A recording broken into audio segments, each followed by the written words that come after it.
আসসালামু আলাইকুম ওয়া রাহমাতুল্লাহি ওয়া বারাকাতুহু। উম, আমি কিন্তু ভালো আছি, কিন্তু আপনারা কেমন আছেন আশা করি একটু জানাবেন।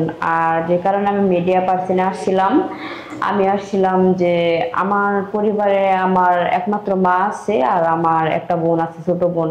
তো আমার বাবা নেই।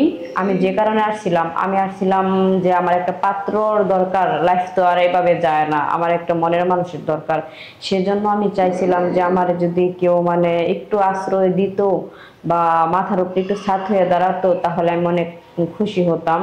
আসলে আমার মানে গুছায় নেওয়ার মতো আমি কাউরে পাইতেছি না, একমাত্র আমার মা ছাড়া আর আমার কিছুই নেই পৃথিবীতে।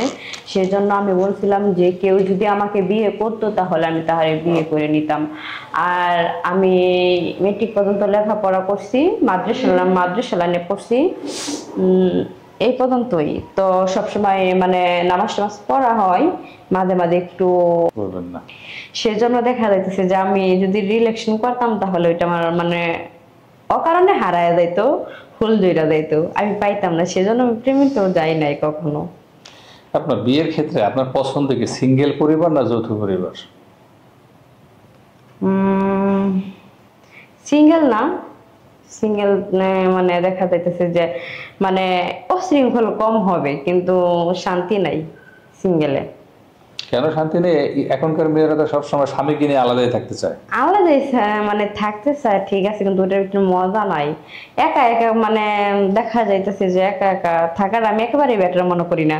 যাই হোক, যদি আমার হাজবেন্ডের যদি মা থাকে তাহলে আমার হাজবেন্ড হেভি থাকায় মানে আমার হাজবেন্ডের মা ভালো ভালো মানে হ্যাঁ যদি আমি আপ্যায়ন করি ভালোভাবে, বা আমার শাশুড়ি আপ্যায়ন করি, তাহলে আমার হাজবেন্ড এমনি ভালো, কারণ ওনার ছেলে।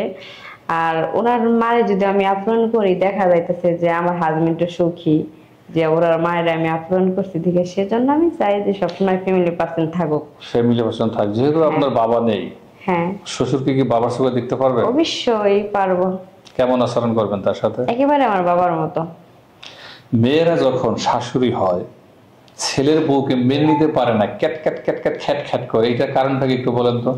এটা দেখা যাইতেছে যে অনেকে মানতে পারে না। কথায় আছে কি যে যে কি যেন বলে যে পিঠের মাংস পেটে লাগে না, আর পেটের মাংস পিঠে লাগে না। অনেক শাশুড়িরা মাইনা নেয় না, কিন্তু আবার অনেক শাশুড়ি করে মেয়ের ছেলের বউরা মাইনা নিতে পারে না। এটা জাস্ট মানে শাশুড়ি করে ভুল না, এটা হচ্ছে আপনার ছেলের বউর ভুল। ছেলের বউ যদি সব মেন্টাল করে নিয়ে মার মতো চলতে পারে তাহলে সেটাই লাকি। আর যদি ছেলের বউ মেন্টাল না করে তাহলে একটা শাশুড়ির কখনো মানুষ করা যায় না। স্বামীর সংসারে গিয়ে স্বামীকে তো ভালোবাসবেন মাস্ট, হ্যাঁ, অবশ্যই। তারপরে কোন ব্যক্তি বা ব্যক্তি নিয়ে বেশি ভালোবাসবেন? এক হচ্ছে আমার শাশুড়ি, দুই হচ্ছে আমার মানে দুইজনই আর কি সমান অধিকার। তারপরেও মানে মেয়েলিক দিকটা দেখা যাইতেছে যে মানে আমার শাশুড়ির সাথে সবকিছু সুখ দুঃখের কথা শেয়ার করব, কারণ বাবা তো দেখা যাচ্ছে সবসময় ঘরে থাকে না, বাবা বাহিরে থাকবে। আর মার সাথে ঘুমাবো, খাবো, বেড়াবো, তাহলে মার কাছেই সবকিছু বলতে হবে, সেজন্য মার সাথেই। মেয়েদের কোন জিনিসটা ছেলেদের সবচেয়ে বেশি পছন্দের হয়ে থাকে? আচ্ছা, তো আপনি একটা মেয়ে আমরা বলতে পারবেন। চুল। চুল।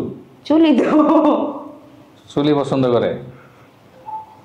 আমি তো জানি। দর্শক, এই প্রশ্নটা যদি আপনি 1000 মেয়েকে করেন, এক একটা মেয়ে এক একভাবে উত্তর দিবে। বলবে। আসলে প্রত্যেকটা মানুষের রুচিবোধ এবং চিন্তা ভাবনা আলাদা। এই আলাদা চিন্তাবোধকে আমরা সম্মান করি।